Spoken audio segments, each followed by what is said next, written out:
So anybody telling you he doesn't give money in politics is a liar. Presidential election is not for boys, it's for men.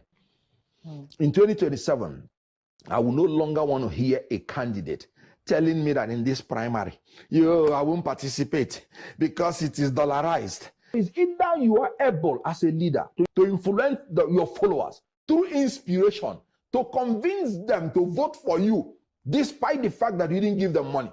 That is part of leadership. Or step aside, because fighting an incumbent is different from fighting when there is no incumbent.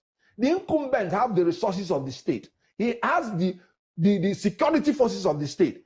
And then you're saying, oh, give me tickets in the primary. Oh, these people will outspend you. And you want to go to a new party where they will give you the ticket. And when they give you the ticket, you will go and waste it. This is in-depth analysis.